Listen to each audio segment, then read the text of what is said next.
In this episode, we're diving into Stranger in Town by Bob Seger, an album packed with grit, heart, and some of the most unforgettable rock radio staples of the late 70s.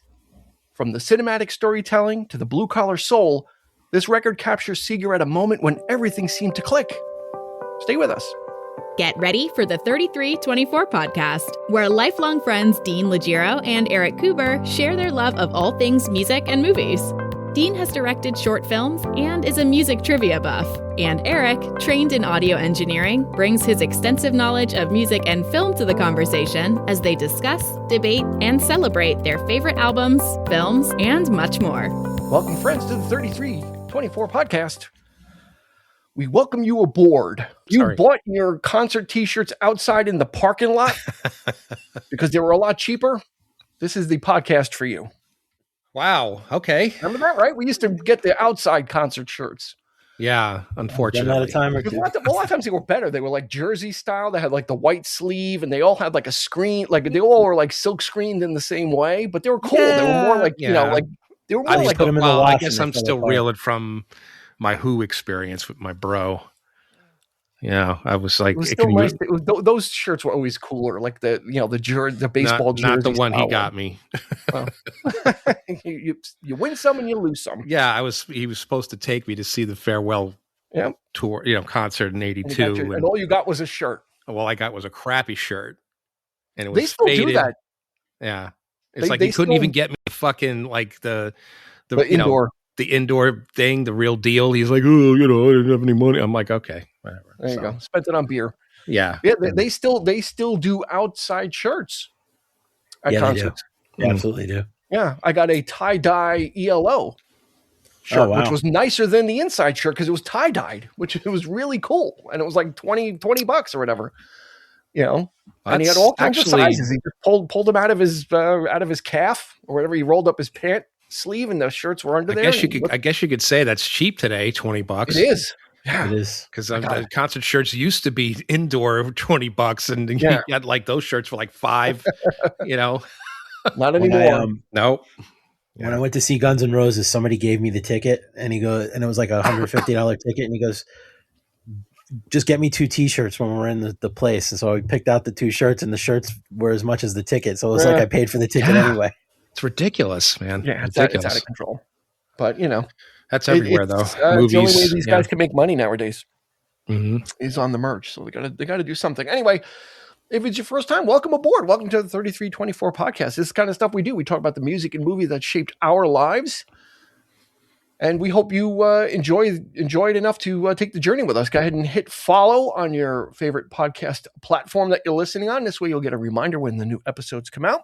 And in the meantime, while you're waiting for a new episode, there's a whole bunch in the back room you can go check out. Just walk by us. You don't even have to ask. Just walk into the back room, doors open, and sift through the boxes, see what you like, and go ahead and listen to all the stuff that's back there. By all means, have at it. All the content. If you listen to enough of the episodes, you will hear our guest, Mr. Christopher Clark, on many of those. How you doing? Yep. Yeah, I actually took a gander at the back room and all the people who contributed to the show. Yeah. While you're in the back room, Eric, why don't you sweep it up too and empty the garbage? Because I didn't get a chance to do either of those. So if you could just do that for me. But Chris's list is pretty extensive. I mean, he's probably got the longest list of any guest that we've ever had. So nice to be appreciated. Kudos to you. Growing. Yeah. Mm-hmm. Yep. He is a resident music expert. And we're glad to have him for this episode. Good to be here. For this one. Let's get cracking on this. Got a lot of feelings about this album, or about Mr. Seger in general. I was glad to do this one. Say again? I said I'm looking forward to this one. This is a good record. Yeah, there's a lot that a lot going on with this dude. So hopefully we'll get to some of it. But we'll talk about the stats about this album, which is called Stranger in Town by Bob Seger. It was released in May of 1978. Produced by Bob Seger. Produced by Punch Andrews. Yes, that's his name. And also co-produced by the Muscle Shoals Rhythm section as well. That whole group of people were involved. All songs were written by Seger, except for Old Time Rock and Roll and Ain't Got No Money. And there's a little story behind one of those songs. A little asterisk we'll put on the end of that. There were 4 singles released from this album. Still the Same hit number 4. Hollywood Nights hit number 12. We've Got Tonight hit number 11. And Old Time Rock and Roll hit number 28. Old Time Rock and Roll is supposedly the second most played song on a jukebox, right behind Patsy Cline's Crazy. Yeah. This hit number 4 on Billboard, and it went 6 times platinum. And the fun fact is it went platinum less than a month after it's released. That's how fast this thing was selling. A month after it's released, it went less than a month. It was platinum. They couldn't ship these things out fast enough for this. Another fun fact is the album before this, Night Moves, also went 6 times platinum. And the album after this, which was it's another title track. Night Moves. No, Night Moves was the album before. Against the Wind was the album after. After, right, yeah. And that one, number 1. Night Moves went 6 times platinum.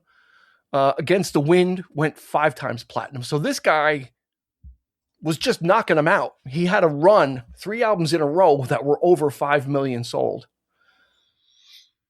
I think that's something we need to recognize. And after like a long time of like, it wasn't like an overnight sensation either. It took him a long time to get there. Yeah.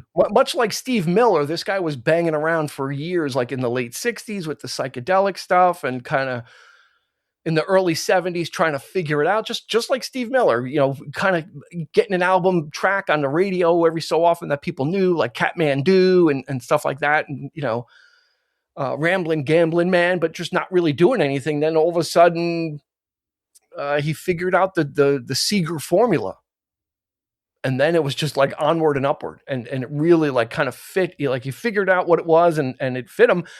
He was also a 2004 Hall of Fame inductee, so that's great too. He got in pretty early. He's not they weren't messing around with him. They're like, we got to get him in. He was inducted by Kid Rock. In 2004, I would have said, okay, makes sense. Nowadays, we won't go there, but we'll just leave it there. The American Badass. Yes, fellow rebel without a cause. Rebel without a clue. Or Devil Without a Cause, sorry, was the album. Sorry. Devil Without a Cause. But they're from Detroit area, Michiganders, much like their pal Mr. Glenn Fry, who figures into this story, right? Yes, he does. Indeed. So this was like, I'm just gonna say it like right out. I'll just put my cards on the table. This is one of like the best rock albums ever made. Not rock prog, not any like just for a rock album. This is one of the best rock albums ever made. Like that's he kind of set the blueprint with Night Moves. He kind of figured out, okay, here's like the Seger formula, the Seger sauce. And on this album, he perfected it. I think like Stranger in Town, there's not anything wrong with this album. Like I'm just going to kind of right there. It's like, I'm going to be a homer. Anybody want to fight me on that, Eric? Nope. I do.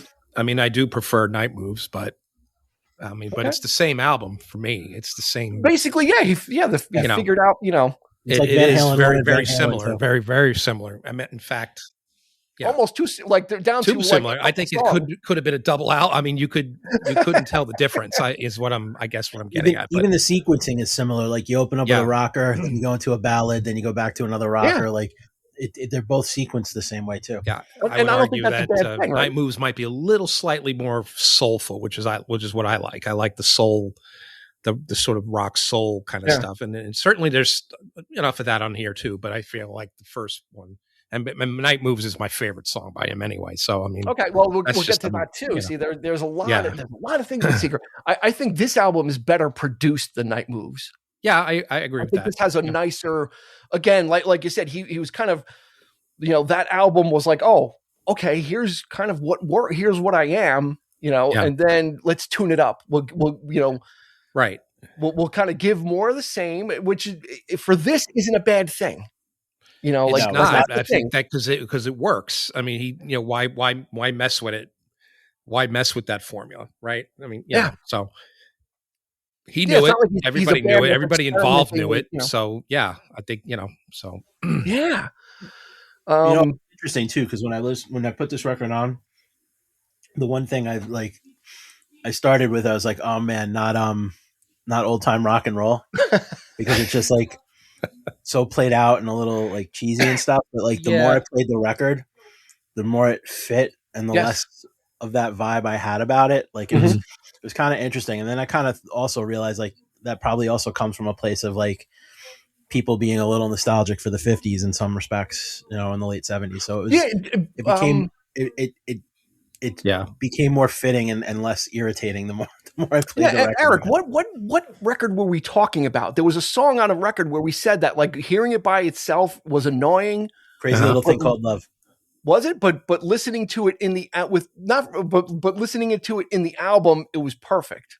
Do you remember? Was it Crazy Little Thing Called Love? It might have been. That was my gripe with that. I love record. that song. I don't have anything against that. Yeah, but out of context, though, if you hear it too many times, or if it's in, a movie that you don't happen to like, in this case, Risky Business, that kind of put it out there. Second Life, gave it its second life. I love the movie. Oh, it's a great flick, absolutely. Yeah, but yeah, I could see what I see what Chris is saying. Like, I get the whole like. The song itself is nostalgic for the 50s, so of course it's going to be. It's the song you're going to hear at a wedding. It's going to right, exactly. It's going to have that sort get of out the cheese factor. Yeah, but you're right. I mean, in the context of the rest of the record, and you have these great musicians behind it, you find out it's Muscle Shoals. Half the album, both albums actually. Where you got the Silver Bullet Band, and then you have the other half of the album with the Muscle Shoals guys. These guys are formidable players. I mean, they really put that stamp on that soulful stuff. And they had been together for a while at that point, so they locked in. They're the band that's on Live Bullet. They played on back in '72 and Smoking OPs, which were the records pre Live Bullet, pre Fame. So like they had. They paid their dues at, by the time you get to Night Moves and Stranger in Town, they had paid their dues and really learned how to work together as a unit. Right. Yeah. It's totally, and what Risky Business was what, like 83? Yeah. 83. So this, this song had already been around for 5 years, and then it got a second lease on life. It was like one of the 80s needle drop moments, right? Yeah. Yeah. It pretty much put, you know what? And in a weird way, it kind of put Tom Cruise on the map also, because one of his most famous scenes. And he was kind of a middling, he was in that C. Thomas Howell, stable of kid actors that all looked good, and they all did movies about kids in school and or in college and playing hockey or whatever it was, And then this Risky Business was an R-rated film, and it has this scene in it where he's in his underwear, which is for one audience, and then he's singing this song, so it just became this iconic thing. So really kind of gave the song really a second life, and by 83, Seger was already like ensconced into like the public consciousness with everything. You could probably put it next to Twist and Shout and Ferris Bueller. When they used it there, like that gave it a whole new life as well. And I can't stand that movie. So really? You can honestly say Twist and Shout is not one of my favorite Beatles tunes.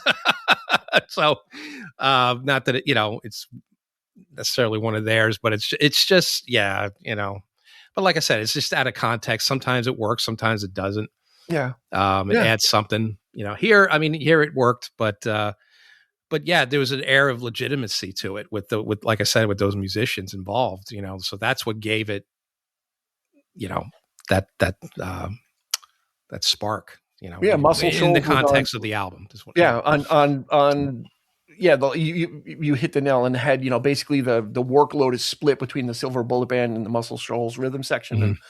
And Muscle Shoals was on Old Time Rock and Roll Until It Shines on side 1, right? And then side 2, they have they're 1, 2, and 4. Ain't Got No Money, We've Got Tonight, and Famous Final Scene. They mesh well. The bands mesh really well, though. You'd be hard pressed to figure out right who was who, and that probably. We could probably chalk that up to the production as well. right? I Yep. think what makes this album so great is its cohesiveness. It's not like, I'm going to go down or I'm going to go work with another group of musicians because it sounds different and I want there to be a contrast. It's like, no, I just want a different group of guys. We've done this before. It works.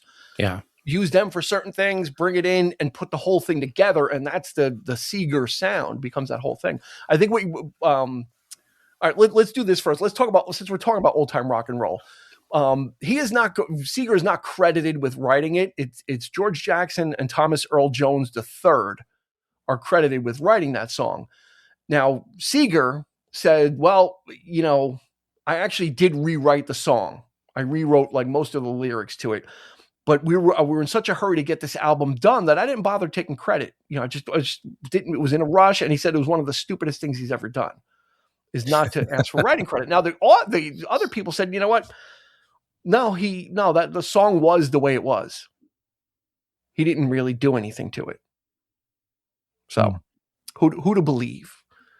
But Seger adamantly says, I changed it. I rewrote the verses and he goes, it was one of the stupidest things I've ever done, not taking credit. So I mean, he's one of the most notable rock and roll songwriters. I mean, he's got a cadre of hits. Like what would be, my question is, what would be gained by lying? Yeah. Right, so. True. And he's not that kind of guy. There's no controversies with this guy. No, nothing. He writes like a rock and lets Chevrolet use it to help out like the auto industry because of the from where he's from to help out the auto workers. I mean, the guy, he seems like a stand-up guy. So it's just one of those things. Yeah. So yeah, old time rock and roll. It's been done to death. If you go to a wedding, you're gonna hear it. They're gonna bring out the blow up guitars, right? The inflatable guitars are gonna come out, and like Chris said, the Ray-Bans with the neon green, sides or whatever. But like I said, within this album, it's not an outlier. It doesn't stick out like that. It's part of the kind of the tapestry of this this wonderful album. I just like, two of my favorite songs of all time of like ever are on this album, and Seger is one of those people that has that unique voice. Like you hear him sing, there's no one else that's got his voice. And there's something about it. I don't think it's scotch. I don't think it's cigarettes. I just think he's got that it's a natural husky voice that it sounds like he's straining. And that gives your voice, when you're singing something like We've Got Tonight, it gives it that extra like layer of longing and just like, which makes that song just a knockout, just an absolute KO. Yeah, I agree. He's the only other person, and not quite as melodic as Bob Seger was Joe Cocker. Yeah. With that raspy, he could hit those ballads too, right? And, you're so you're so beautiful, and a song that basically has two lines to it, right? Yeah, it's just two lyrics. That little at the very end, like he can't really get the note out, but it works. I mean, to me that makes the song. Yeah. Because it adds that, it's almost like he's weeping, a little bit adds, I don't know if that's the case, but it's quality, not quantity for You Are So Beautiful. The song really has no lyrics. It has like three lines. Right. Which is kind of like still the same, which is my other favorite song of all time. That song has like one verse to it and then a bunch of just refrains and just kind of, going back to the chorus. And I love that song. I can listen to that song on repeat all day and probably never get tired of it. There's something about it. It's catchy, it's punchy, the piano, the guitar, we got to give credit to these backing singers too. I mean, that's the secret sauce is Vanetta Fields, Clyde King, and Shirley Matthews. And two of them, I think, or maybe all three of them were, if you ever watch like any videos from Don Kirshner's rock concert on YouTube, they were always the backing singers. Like if you watch like Linda Ronstadt on Don Kirshner's rock concert, they're the backing singers. If you watch Lou Christie on Don Kirshner's rock concert, they're the backing singers. Like and their backing vocals on Still the Same are amazing. It just adds that it's like I said, it's like Night Moves on steroids, right? It's just kind of like, here's the same kind of stuff, but let me see if I can get it better, right? And Night Moves has an appeal because it's a little bit raw, it's a little bit more rough around the edges, and then this one's like, let's kind of shine it up a little and really push it, and that's what Stranger in Town is for me. When you hear those backing vocals on We've Got Tonight, also, it's just like epic. I can't say too much more about it. I can, except for, of course, Kenny Rogers had to put his friggin' 2 cents in and do a cover with Sheena Easton of We've Got Tonight. Oh my God. In 1983, it hit number 6. And then after that, he said, I'll just start selling chickens in a restaurant. Which led to one of the best Seinfeld episodes ever. What's that? And which led to one of the best Seinfeld episodes ever. Yeah. Yeah. So yeah, it even got covered. I think his version is better. The Kenny Rogers and Sheena Easton duet went further, but I listened to it in kind of like back to back, and I'm like, it's too polished, it's too clean. Yeah. I think the longing and the passion is not there that Seger is just bringing to it. Do you know, Eric, do you know what We've Got Tonight was inspired by? I don't. It's one of the inspirations that Seger got for this song is from the movie The Sting. Really? The scene when Redford goes to see Salino at night. Okay. All right. And he said he saw that, and it's about 2 people that are just in the moment, right? There's, We've Got Tonight, tomorrow, and he saw that scene when Redford goes to see Salino and he stays overnight with her. Yeah. That scene kind of like helped also kind of pull this song together. Don't they even say it in the film or something like it? Like we just have something. Redford something is said. Something alludes to something like that. Like, we're not doing anything, or what do we? Right. Yeah. There's some type of thing, and Seger was like, oh, there's a song idea there. Wow, it's my Seger impression. So it's not personal experience then.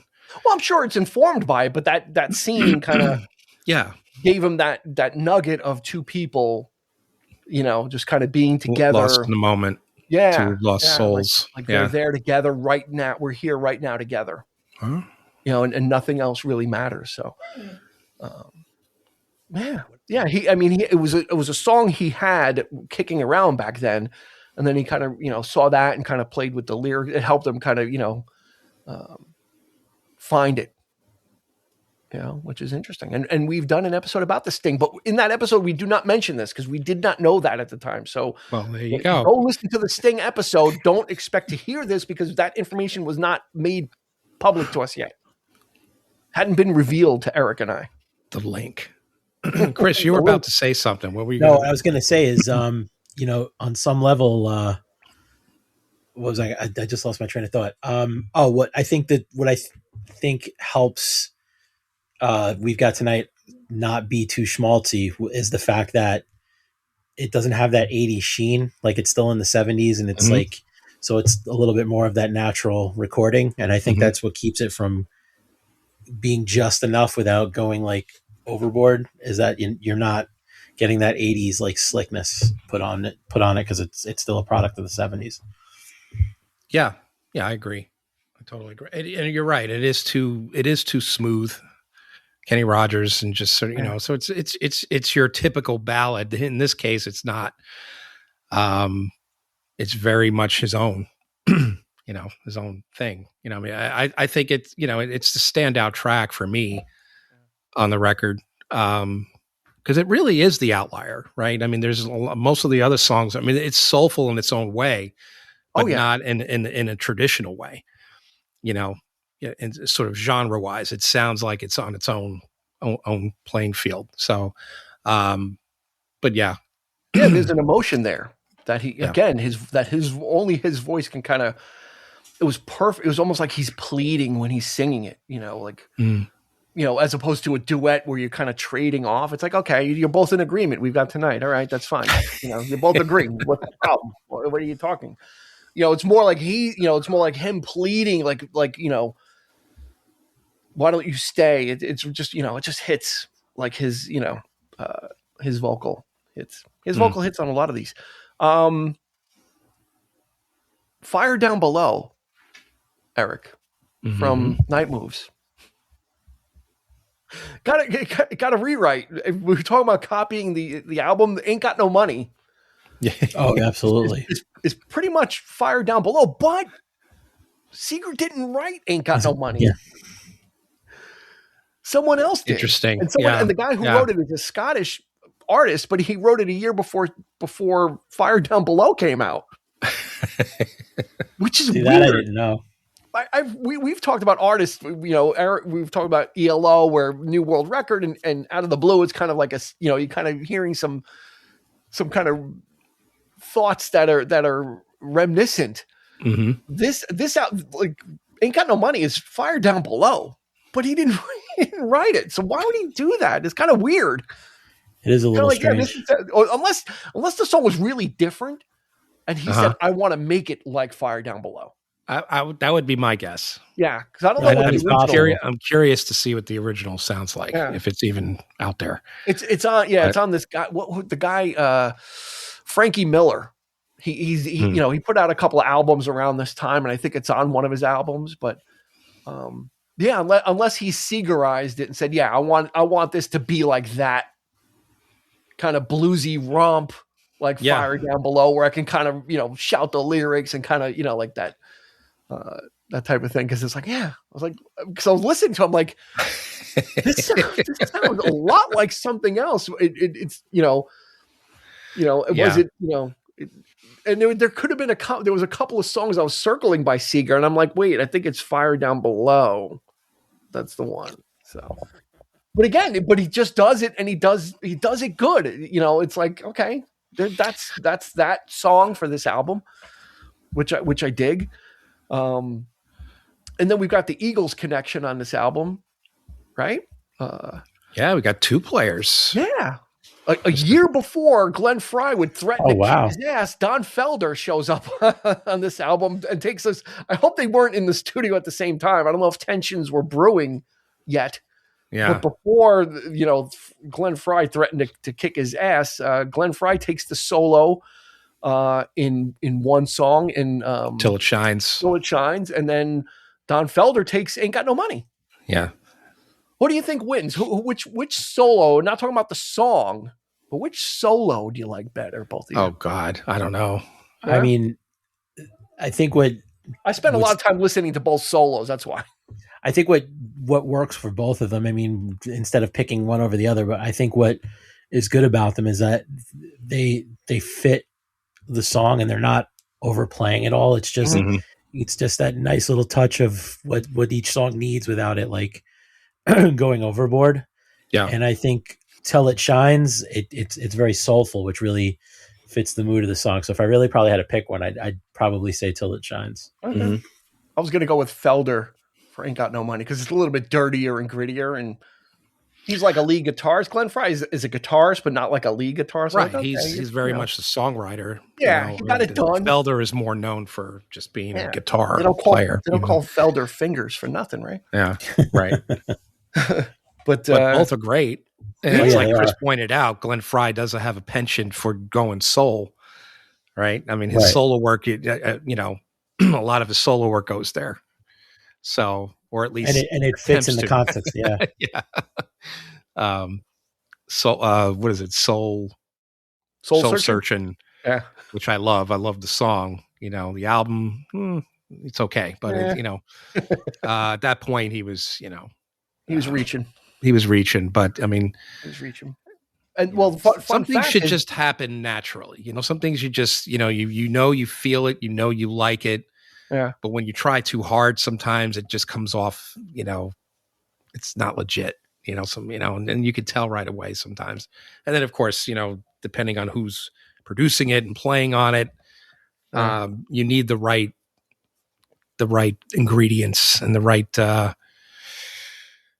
I guess the right sous chefs involved, right? To get this thing going, to get that thing, right, just right and cooking. So, but sometimes it's just not the case. But anyway, the idea was good. The execution not always doesn't match the passion of it. So, and fun fact, Seger did that song "Shakedown" for Beverly Hills Cop 2. Mm-hmm, mm-hmm. That was supposed to be Glenn Frey was supposed to sing that. I can see that. Glenn Frey lost his voice. He's like, I can't do it, so go ahead. And that was like Seger's only #1 single, I think. And I think it. I like that song. It's. I think it was just they threw it on the greatest hits or whatever for like the last minute, right? I mean, or it came out the same year or something, right? No. Yeah, it was kind of like a tack on. It was kind of like, that was in the era of like every movie had to have the like 80s. It was very every movie had to have like a single, to promote it. Just like it was The Heat Is On from Beverly Hills Cop, right? It was like that was like the one. Well, actually, that was Glenn Frey, right? It was a lot. Glenn Frey, yeah, that was Glenn Frey. So I figured, I guess they were going to get him back for the next one to do Shakedown, and him and Glenn Frey and Bob Seger are good friends. I think they lived together for a little while, and Seger co-wrote "Heartache Tonight." And Glenn Frey was the background vocalist on "Ramblin' Gamblin' Man," right?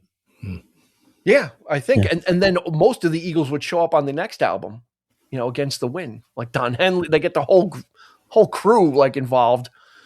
Again, surprising that there's they were able to do that. Because by then, we're talking 1980 Against the Wind. It's like, okay, that was post breakup, right? Right around that time. 4 o'clock. Nope. Felder's coming in. No, screw that. Well, I mean, I'm going to be somewhere else. Glenn Frey, Henley, and Timothy B. Schmidt all sing backup on Fire Lake. Okay. Oh, wow. That still doesn't mean anything. They could have done it separately, Everybody but Felder and Walsh. Yeah. Right. But they got that, so interesting, I love, because when we think of Eagles, right, we think of such a LA band. They're so California, but they're not really, because Henley's like from Texas and Glenn Frey is from Michigan. Detroit. They're like actually Southern and Midwestern guys. And Seger is like that dirty little secret of like Glenn Frey's like, oh yeah, I'm actually really good friends with this guy. So I'm not like the California, not the California singer that I'm actually from like Michigan. And this is the guy that knows, he knows me. But that's great. I love that connection because it's just like part of like all that stuff. What 78 was Hotel California was 77, right? 76, yeah. Yeah, like December of that year. Late. Yeah. Yeah, so all this stuff was like percolating and just, hitting at the same time. And it was such a great time for this kind of like just I think Seger, like if there was ever going to be a time for him to hit it, it was like that. It was that perfect time because that's when rock and roll was becoming that big arena thing, right? All these big bands were coming out. Fleetwood Mac, right, was rising and just all this thing, and Seger was like a rising tide lifts all boats, and he just kind of was able to get his formula figured out just in time enough for people to be like buying his stuff like crazy too during that whole thing. So it's like Boston and Fleetwood Mac and Eagles and just these great I'm not trying to exclude the UK, but these American rock bands that were just like dominating like in the US. They were just like you had the whole country was covered.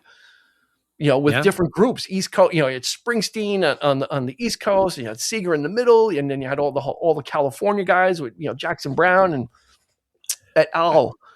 I also think too, what you got to keep, you think about Seger too, as far as like things lining up, he kind of caught that live album wave too. Like he had right around the time, like, different kind of band, but like Kiss hit with Alive, then you had Live Bullet, then you had Frampton Comes Alive, and it was like that mid 70s thing where you had all of these like classic live albums. And I think that he was able to sell out Cobo Hall and do that. And then once he was there, he took advantage of like having all those people listening to say, okay, now I really got to show them, what am I going to do to keep them to stick around? And that's where he makes Night Moves and Stranger in Town.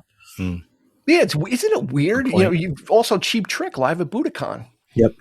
All these bands that were really not doing anything. Like Cheap Trick was not a big band and big name until Budokan came out. Then all of a sudden, because they were huge in Japan, that's where like and that was it. All of these bands had like this one spot in the country that like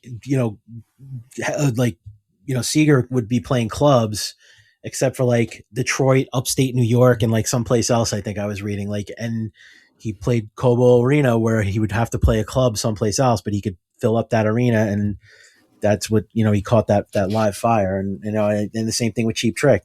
Nobody knew who they were here, but they could sell out Budokan Arena in Japan. Fun fact: the live in Budokan, that performance isn't actually from Budokan. It's from I think it's from Osaka. It is. So buyer beware. They played a Cheap Trick on you. And Kiss Alive, a lot of that stuff was re-recorded also and overdubbed, right? And not recorded in Detroit, which I would love you to think most of it was recorded in Wildwood, New Jersey. Yeah. So if you take, I never used to think though back in the day, like when we were young, like you never thought about regional. You never thought about certain music was only played or more popular in certain states and so forth. And I never thought about it that way. I always figured, you hear it on the radio. The radio's got to be playing all across the country. So, I mean, for the most part, that's probably how a lot of people got to know this stuff. But it's just still, that's a time before like program directors and radio stations being owned by one company. So you get like this group of DJs in, Cleveland that discover Rush, or like, Detroit, they discover, whoever it is they discover it. So that's why because of the way radio was structured in the 70s, I think is why you had so much more regional stuff. And I think that's where these artists come from, right? They get their regional push. And then I guess when record executives or whatever come around, they're like, okay, what's big in this area? It's like, we've got, we got this guy, Billy Joel, he's from Long Island. Yeah. Yeah. And it's kind of, he's our guy. He's, so we play a lot of him because he's a local guy, and and we have this other guy, Bruce Springsteen from New Jersey, who's kind of a local guy, and, his shows are incredible. He plays like, the Stone Pony all the time, and he leaves everything, so I think there's that. I think that's the proving ground, is like you pay your dues and you get the local support to then hopefully have it, I guess, spread out a little bit more, and Detroit is just as good a place as any, the fans were fervent there. That live album, what is it? Live Bullet. Such a good record. Went crazy there. Like it went nuts up there. And that probably got the attention. The record company put it out, but then they're like, why is it selling so much here? We're getting a lot of sales. So let's, maybe we push the promotion a little bit further out then and try and match that maybe in some of the big cities as well. Yeah. Do you think it's like that today in terms of like streaming? So it's pretty much the same across the board then, or no? Yeah. I mean, because everything's so different, because you can get somebody on YouTube all of a sudden gets 1 million views for a song. Yeah. Yeah.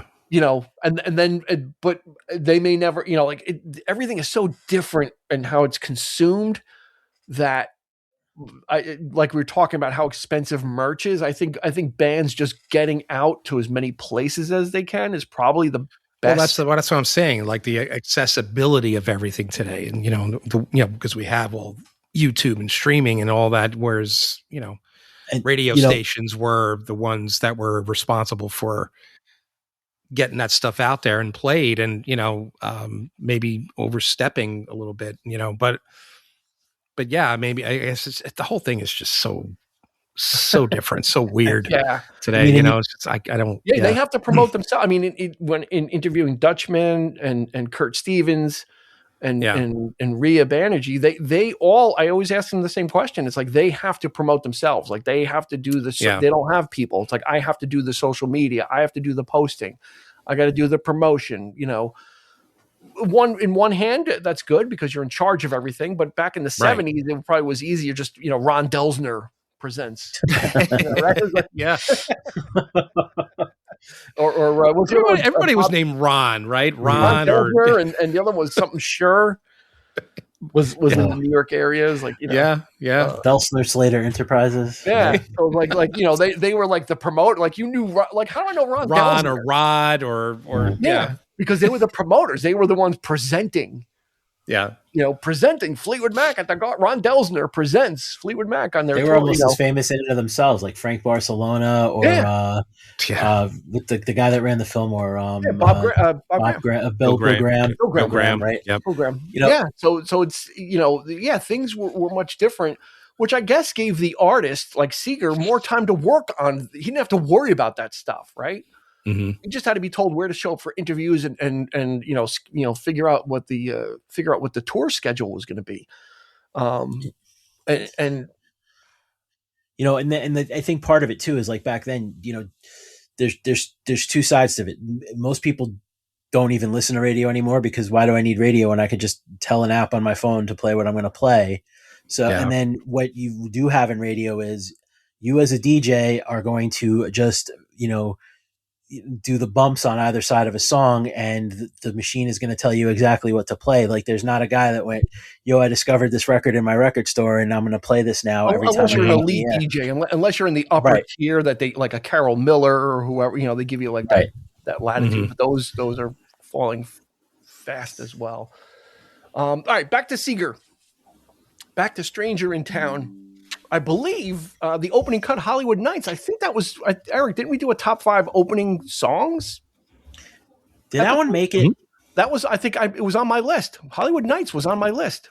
It's a great opener. Yeah, it is. You know, and I said that at the time. I was like, this kind of just sets the tone for this. You know, and he was so good at doing that kind of stuff, and you know, so he can do like a straight ahead rocker. He can do the growling bluesy stuff like Ain't Got No Money.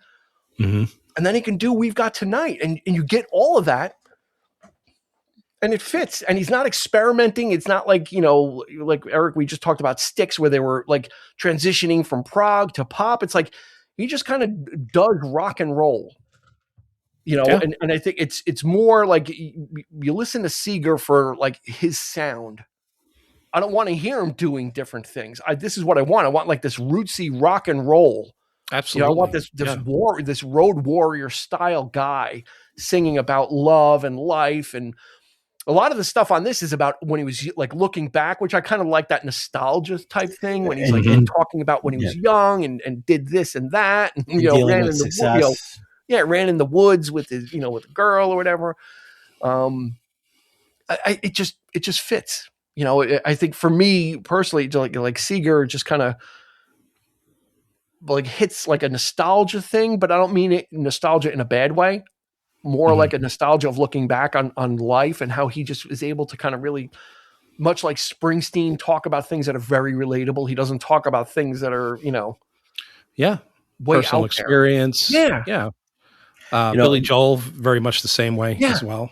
So, Yeah, you're absolutely right. You know, and much like Pearl too. Like when we talked about Pearl, like Dean, I remember you saying like the record runs as if like, you know, she's setting up for a live show and the band just kind of like kicks in and it's like it takes you on this journey like the way a concert would. I really think Stranger in Town and, you know, even Night Moves to an extent play like you're at a Seger show. Like he comes out with the hard rocker and then he kind of takes the audience down before bringing them back up again. Like I definitely think it has a very similar vibe to the way he might do a set list when he plays live. And both the Muscle Shoals and Silver Bullet Band have that intensity that makes you, you know, feel like, you know, this is, you know, it's as live as it's going to be on a studio record, which I think gives the album some of its power. Yeah. I think like songs like Hollywood Nights has like a certain urgency to it. Yep. Right. That he's able to match with the backing. But then you get something like Famous Final Scene, the closing track, and it's just like shutting everything. It's like closing time at the bar. He's like shutting it down. Love it. Love that track. Me too. Really, just how well he sequenced the album and understanding that, right, and understanding like how to close this thing out. You know, like we kind of, you know, Brave Straight, like just really from, you know, side two. What's that? Is a storyteller. Yeah. You know, these kinds of, you know, Night Moves, I think was the first. I think, you know, once you got that in your head, it looked like I'm talking about life. You're, you know, you could go back and check out some of his older stuff, and he's trying, like you say, he's trying to do that certain thing. But all it takes sometimes is just to be, tell your own experience and just carry that forward. And it's anybody's life, there's a lot of stories to tell. So good, bad, and different, whatever. I mean, it's just and it worked for him, and it worked for Billy Joel, and it works for Springsteen, and of course, they're none of them are as probably as poetic as say a Dylan or something like that. But even Dylan, to a certain extent, when he gets in those moods, like he gets real personal too. Yeah. So, but yeah, I just think I like that. I like that everyman relatable approach to music. So you could have all the other stuff too, but you could like both. Yeah, sometimes you need to get it. You need to come into your own. You need to be sort of like in the moment and relate. Yeah, I guess as a songwriter, right? Some self-awareness, or just kind of an and Billy Joel struggled. We talked, Billy Joel struggled with that too, of like what, he didn't know what he was doing. Like when he first started out, he was like writing these big, Captain Jack and things like that. And what's that really about? And he's like talking about drugs. And is that really what, about something else. But when when you get to like The Stranger, then that's when he starts coming into his own, because he's okay. Well, I'm telling my own experience now. I'm talking about myself, talking about my neighborhood, talking about the people that I grew up with, all that kind of thing. So, and it's funny because The Stranger was all or nothing, right? I think the record company was ready to drop him. Springsteen, Born to Run, the record company was like, we're ready to drop you if you don't deliver. And it seems like something comes up. Now, I have the impossible question for you two. Yep. Try and answer. Give it your best shot. Okay? Don't waffle. Don't be like, I can't, Who is more blue collar? Seger, Springsteen, or Billy Joel? Who's the most blue collar? Who is the most connected to the working man of those? I don't know if it's because he's from Detroit, but I always thought of Seger as more of like guys going into the bar and like having a beer and like cranking up a Seger record. Like I always thought of Seger more as like the working class, more so than Billy Joel or not that Springsteen's not, but I think of more of them like talking about life in the burbs, whereas I think of Seger talking about more about life being in that tough city of Detroit. So I agree. Okay, you're both wrong. Tommy Shaw is the blue collar man. I don't think he's ever gotten any further. Dirty Tommy Shaw. Right, exactly. You couldn't get any further from that, Yeah, like I could imagine like Seger like welding in a factory. Yeah. And then at the bar drinking beer afterwards. And his dad was an auto worker, so. Oh, see? Well, that makes sense for like a rockin' Chevrolet then too, because he really wanted to do that. And here's another thing. You want to talk about working man credentials? I think it was in the 80s, maybe in the late, I forget what album it was, but it might have been Like a Rock, it might have been Like a Rock in 86, I think. And he said to the record company, he goes, you need to put this out on 8-track. And they're like, we don't really make 8-tracks anymore. Like, that's not a thing. He goes, well, the people that like my music still have 8-tracks in their cars. And they put it out on 8-track. No kidding. Yeah. You don't get much more working man than an 8-track in your car. Yeah. Yeah. Right? If that's not the epitome of like a 70s working man. And he's like, you need to put this out on 8-track because my fans still listen to music that way. That's crazy. Isn't that wild? Yeah. That's cool. That's wild. That's very cool. Yeah. Most people would be like running away from that. Like, yeah, okay, forget, like you don't want to do 8-track. That's fine. I don't want my song getting cut off. Yeah. I never understood 8-track anyway, though. You ever listen to an 8-track, Chris? I had a friend. Have you ever experienced that where the song I've never fades? experienced it. I've heard about it. I've heard people talk about it. It's weird.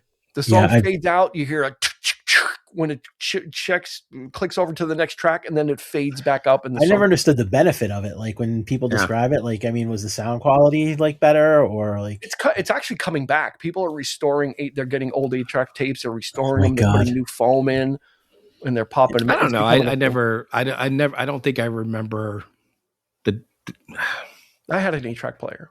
My aunt had one. We did too. I mean, we had one of those old school like stereos that had everything, right? You had the cassette deck, you had the 8-track, whatever. And I didn't get it either. This is annoying. Like, I'm listening to the song, I'm getting into it, and all of a sudden it cuts off or it fades out. And you're just like, Well, I guess we could put this out there. I mean, we should know this, Eric. We should chastise ourselves. Well, was 8-track around before cassette, and then it was just a hangout? Like, was that the way to get things on tape was with an 8-track, and then cassettes came out? I don't think so. I don't think so either. I think cassettes were around the same time. They were very earlier than I think you might think.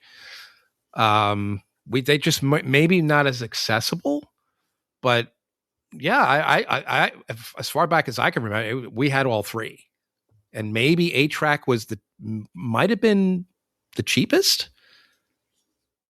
to buy. I mean, I don't know if what the difference in price was, the ranges or.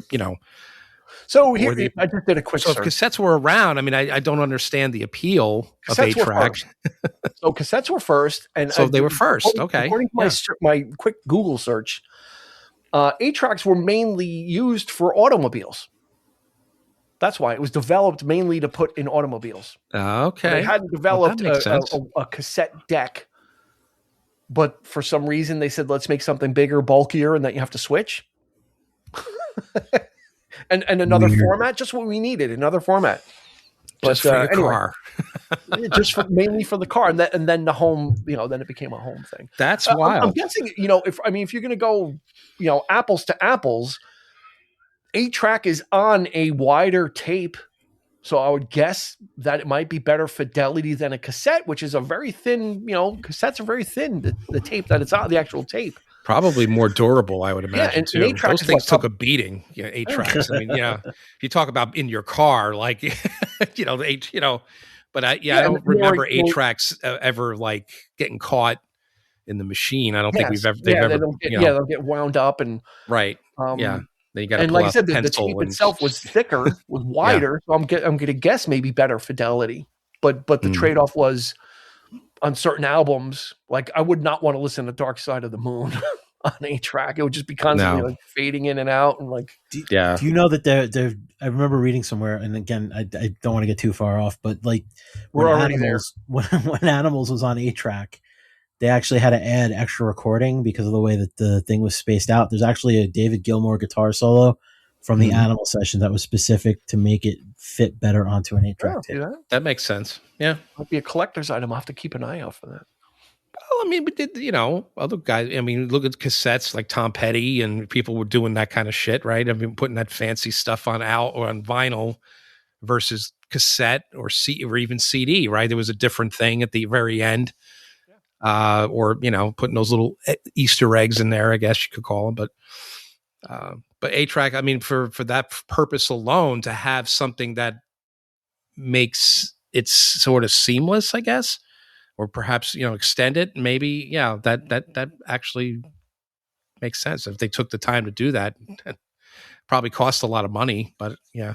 Well, they probably had a solo laying around, just say, paste this on and just, fade it out, paste it on, and fade it back in. And no, we're only going to use that great solo for an 8-track, for the 8-track, and then we'll just the rest of Well, back then nobody knew it was going to be a dead format in a couple of years. So like, okay, that's kind of cool. Yeah, we'll do it. We'll at least they were willing to accommodate it. So, all right, back to Robert Seger.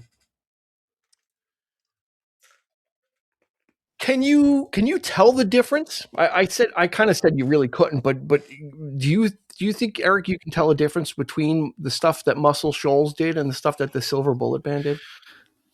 I don't think so. I think because perhaps because Muscle Shoals is so well respected, and the whole, I think the Silver Bullet Band probably had to be inspired to do more or to match, perhaps that was the thing. And like you said, the production, you guys really have to kind of step it up and just, make it legit, make it sound, and I think they did a great job.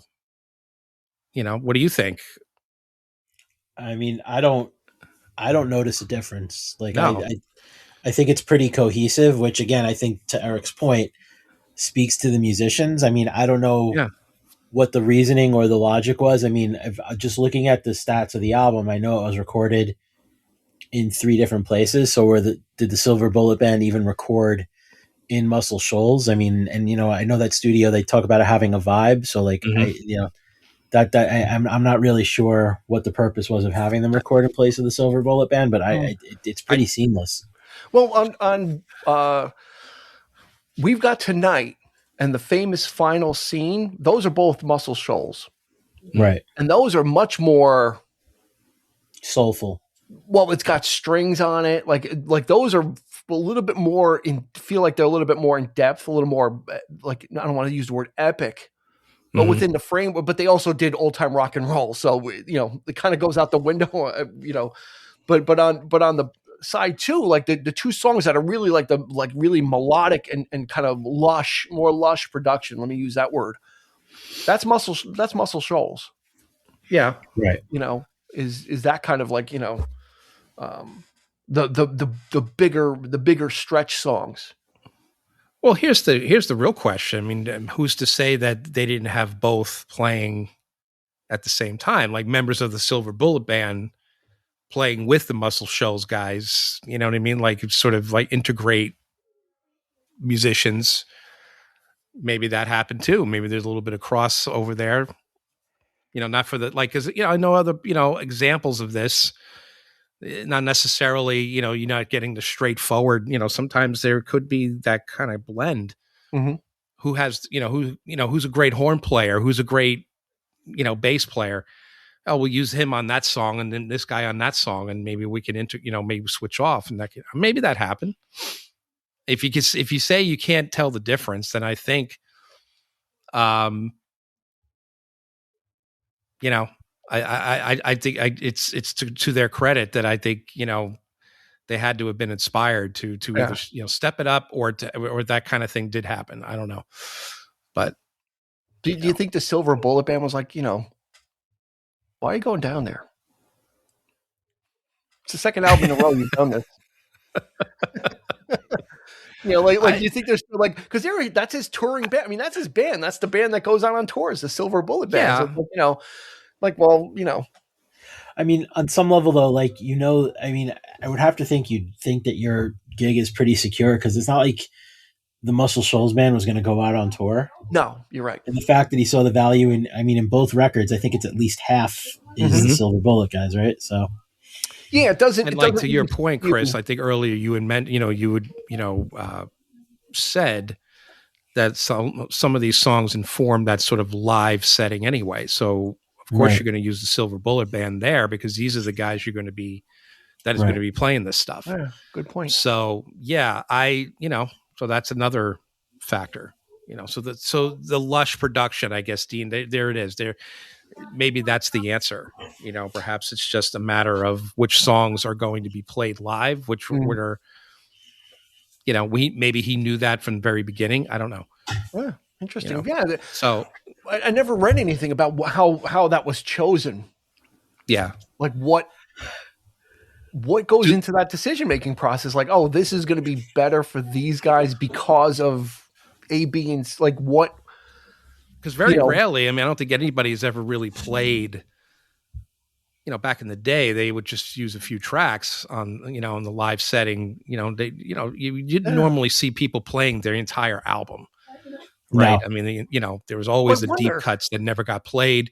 Maybe they got played and, they just pull it out of the air. Like, where did that come from? That kind of thing later on, as they got more, better or whatever. But it was just, I think in this case, he kind of knew which songs would be the foot stompers in the live setting. Maybe that's why. It makes me wonder if he recorded. Is it possible he recorded both the album with both bands, and then picked which ones? Like since we have the studio time, we're going to run through all the numbers with Silver Bullet, and then I'm going to go down to Muscle Shoals. That would be an interesting. We're going to run through the whole thing down there too, and kind of see which ones vibe with me. That would be a very interesting rabbit hole. Maybe there's some. I love Steely Dan. Yeah. It wouldn't be out of character for the 70s, for the excess, right, of the 70s, and especially since the guy sold 6 million on his last album, you would get the the latitude to do something like that. But that would lend itself probably to, at some point, I guess we would have seen a box set maybe, and with like the alternates or something. But so I just did a quick search. It says Bob Seger used the Swampers, which is the Muscle Shoals rhythm section, to achieve a tighter, soulful, and more professional sound for studio recordings, which his touring band at the time could not provide. So basically, exactly what Eric said. Paraphrase. Silver Bullet Band sucks, and he wants Muscle Shoals because they sound really better. They don't have as gentle a touch. Let's. Well, you said more professional, which says to me that they're better players, right? And the sound is going to be a little more tight, right? You said tighter. I think you used the word too. This is AI saying this, to achieve a tighter, soulful, and more professional sound for his studio recordings. Okay. The Muscle Shoals Band provided a consistent, world-class, soulful feel that helped transform Seger's material. This says, and I don't know if I want to go this far. It says, let's put a disclaimer. Unreliable touring band. By the end of 73, Seger was frustrated with his previous backing group, prompting him to seek the reliable expertise of the Muscle Shoals musicians. Well, that's true. He had gone through, because I don't know if you remember, Eric, used to be the Bob Seger System was the name of his band. He even put an album out like that, and then he dropped that, and then he did like an acoustic album in like 1970, and that like died on the vine. Yeah. And so, no, that's true. He was kind of looking, and then he was looking to get a band together again after that, because he disbanded the Bob Seger System, and then he was working with this other kind of duo someone in Teagarden, and Teagarden ended up being his drummer. Like the guy came out of that band and joined the Silver Bullet Band. So that makes sense that he's looking for a band that could execute it. And I guess he kind of needed, maybe akin to the Wrecking Crew, Eric, right? Where he's kind of looking for a band that can achieve certain sounds for him, but then he's got his band that he takes out on the road, and these guys. Yeah, but why? But it begs the question then: why, if that's the case, then why use two different bands? Why not just do record the album with Muscle Shoals? With Muscle Shoals, right? And then play it live. It's not going to be that, right? I mean, you're not going to get the whole. Unless you had, back in the day, he had a string section out on tour, which I doubt. Not at that point, but it's just, I guess it just, whatever it suited the material. But again, I mean, the overall sound of the record, and I guess, could be, the producer, I guess, at this stage that could put it all together and just make it the whole crew cohesive. Yeah. Punch. Why don't you want to use the Silver Bullet Band? Yeah, why? Why don't you want to? Why? I just watched The Deer Hunter. I showed that to my wife for the first time. You're gonna talk about a walking movie. That's like the most intense one. Yeah, that's a tough one. Yeah, it's a Robert De Niro. It's a long movie, man. Why are we in Vietnam? I don't know why. And he's not even doing that kind of stuff yet, right? He's not walking yet. He hadn't become Christopher Walken. Foo Fighters. Oh man, we're learning to fly. Yeah, we really are. Yeah, we've gone a far field, but that's now I'm intrigued. Now I'm just kind of like, this really opened up some my mind a little bit. It's just I want to find out why.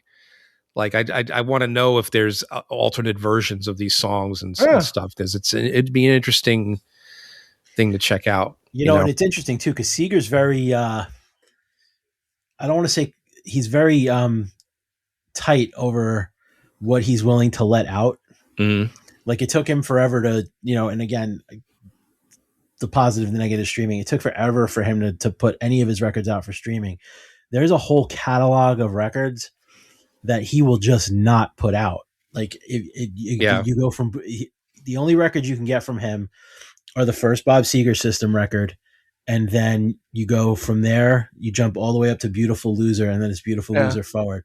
So there are a bunch of really great records. Like the record back in 72, if you could go out and listen to it on YouTube, it's a great album. It's the album that Turn the Page came from. Mm-hmm. It's the record that Rosalie, that Thin Lizzy does an amazing cover of, came from. Like the fact that some of those records, and Smokin' OPs is just a great covers album. So the fact that those records aren't out is really surprising. So, you know, if that stuff is out there, I feel like you'd be very hard pressed to find it. He had an album called Noah in the late 60s that never even came out on CD. He's like disavows it. He's like, this was trash. I don't even want to see it.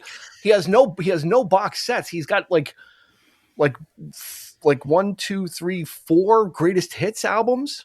I mean, you got to think. And then he's got some early stuff, but you got to think there's probably people who are super diehards of his stuff that would eat that shit up. Like no unreleased stuff. No, absolutely. Only the two live records, 9 Tonight and Live Bullet. Like to get some of the shit that he recorded before Live Bullet when he was doing those early records. Like people would go crazy for that. He would be perfect. Just in the same way that people go nuts for Springsteen, like live performances and all that. You know, he would. I don't know. Lost records, like people go after, that whole extra record from Darkness on the Edge of Town, or like the stuff from the Nebraska sessions. There's got to be things like that for Seger for sure. You know what? Here's a weird connection, and I was thinking about it the other day because Eric and I just did the Cornerstone episode, right? And it made me think how there's not a box set for Styx, and there's no unreleased material from Styx. You never hear anything unreleased. No, interesting. Nothing. I never thought about that. Same thing with Seger from that same kind of they're Styx is Chicago, he's Detroit. These Midwestern guys. Like it seems like there's no fat. Like they just release like what's coming out. Eagles was like that too. There's no B-sides. There's no extra. There's no we recorded 5 extra songs and we didn't use them. What you hear is what you get. There's that level of quality control too. Of like if this stuff was good enough in 1978, you would have heard it. What makes it good enough now, other than just to make a quick buck, and I don't need to make the buck. Like, I mean, I'm not saying that that's the right way of thinking. I think that's how a guy like Seger or maybe a band like Styx would think. I don't know. I mean, especially nowadays. Maybe he just doesn't think that, okay, well, I'm going to make it as good as I can get it. Yeah. And that's what the public's, they're all going to need. Right. He goes, if he indeed is the everyman looking out for the nobody can afford to get a box set. This is true. Spend that kind of money, or you know what I mean? Bananas. Maybe he's like, you know what? If that kind of mentality, sure. Yeah. Yeah. Like maybe he's like, if we can't get a box set on 8-track, we're not going to put it out. How many 8-tracks would it have to be? So I would actually make a good box set because you could put it in that case that the 8-tracks. Exactly. You could put it in the 8-track. It could come out in a deluxe set. Yeah. Okay. Well, but you see what I'm saying? Like I could, maybe he's thinking on those terms. It's just like I just want to get the songs right, and that's all I care about. It's like I'm not one. Maybe he just doesn't consider himself one of those people that is just so like the Beatles, like you get the anthology, and you got there's like 10 different takes of the same fucking song. Beatles, it's overkill now. It's ridiculous. Yeah, it absolutely is. But just on his he's got an ultimate hits, Rock and Roll Never Forgets. There's 2 unreleased songs. One was from 2011, which is new, and then a cover of Downtown Train by Tom Waits. But that's it. So, all right, let's get back to this. Let's put a bow on this album. Now, if we say, okay, what's the what are the top songs? I mean, count me out, because I'm just going to say everybody listen to the whole album. You really do. Like every song is a standout in its own way. There's almost not a song that I couldn't picture hearing on rock and roll radio at the time. Like NEW or anything like all these songs. There's not one that's like, oh, that's kind of, it's not like there's like Mother from Synchronicity. There's not like a song that's kind of like, yeah, they're all there. Strong. Yeah. strong tunes. I mean, Till It Shines. Yeah. Oh, that's a great song, Feel man. Like a Number. That's like a working man. That's like a working man rave up song. It's like, the common man. It's like that's why this album. And like you say, Dean, slightly more, more on the sort of like the rock side. I feel, whereas like Night Moves was a little bit more soulful, but still in the same ballpark. In that. They're twin records for sure. And even Against the Wind. I mean, Against the Wind just follows the same kind of thing. Right. Horizontal bomb. And you know what it is too is that piano, man. That's what gets me. Is that on what? Like on everything. Like all three of these records. Just that. I really like Famous Final Scene. I mean, I'm gonna agree with Chris and say that Old Time Rock and Roll probably my least favorite track just because of the the saturation of it, but still within the context, it's a solid record for sure. I mean, it's just I think it's one of those ones. I think you need it in your collection. I think I told you that when I started buying vinyl. Yeah. I was like, there are two artists I need to have that I never had that I never collected. It was Billy Joel and Bob Seger. I'm like, I need to get their like main album. So I have like this trilogy of albums. I have Night Moves, Stranger in Town, and Against the Wind. And then from Billy Joel, I did the same thing. I got From the Stranger to An Innocent Man. Mm-hmm. It's kind of like I felt like I needed to have like part of like my rock and roll education is like I needed to have these albums here and I needed to listen to them and kind of fill in like the missing blocks from the stuff that I like from that era, the Styx, the ELO, the Zeppelin, the Foreigner, like these guys you have your favorites, but you got something like 52nd Street in the middle there that you didn't really listen to, not even half as much as The Stranger, but it's a fantastic record. 52nd. I love 52nd Street, and Seger's one of those artists. Like I didn't really, I didn't, when I was younger, it wasn't something I didn't really care for him, but like, it's only like as I got older and I, discovered like, one of my favorite songs on the Thin Lizzy live album was a Bob Seger song, or like, when Metallica covered Turn the Page and I started going down the wormhole. That gave him street cred. Yeah. But like that, but once I finally started listening, I finally started to get it. Like there's so much more substance than beyond those singles that you hear in Chevy commercials or in movies. And like, he definitely is an essential artist. You definitely need to check out, especially those records from like that, Beautiful Loser, to like Against the Wind. Those records are amazing. Yeah, and he was always positioned as like a second rate or a cut rate Springsteen, because Springsteen looms so large for that type of music. I feel like he gets kind of lost there, but I don't think he should. I don't see that. Any. I'm sorry, I don't see heartland, the everyman talking about. I get it, but he for me, they're two separate. Yeah, I think that too. But I think that's where he gets lumped. I mean, and does he get lost? I mean, you think about Detroit, you got Motown, you've got, Ted Nugent, you've got Alice Cooper, you've got Iggy and the Stooges, you got the MC5. Like, there is like and regardless of what you think of them as people, like you got the White Stripes too, right? Or the White Stripes. What I'm saying is like there's such a wealth of music, especially in that, say 62 to 75 period when you're talking about Detroit. Did he get lost in that to some degree? He might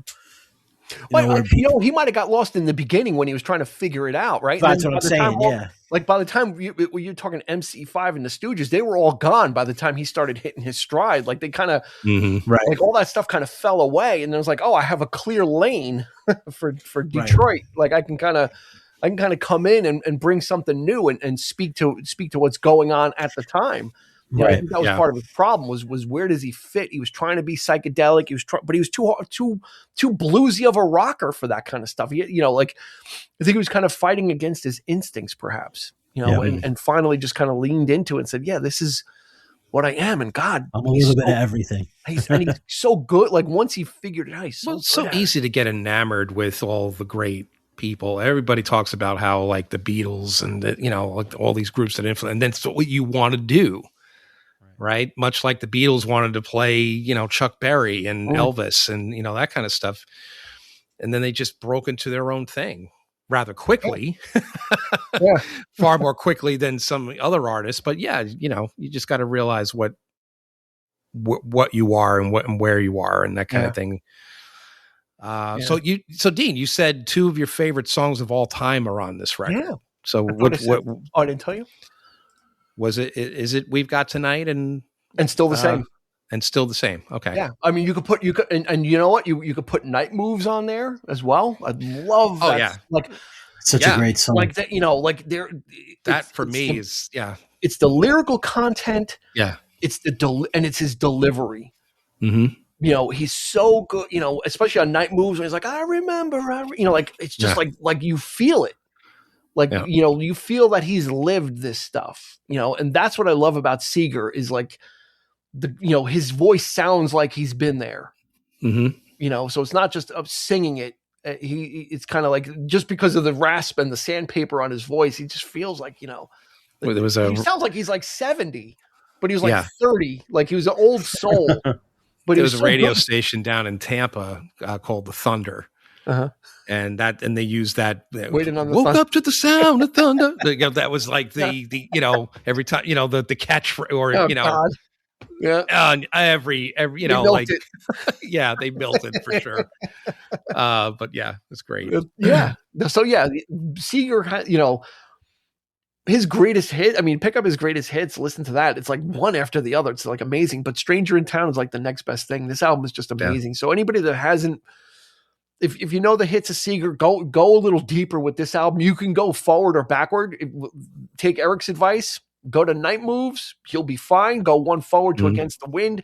This is like a trilogy of albums where he just kind of he said, "Here it is. Here's the best of what I got," and he delivered on each one.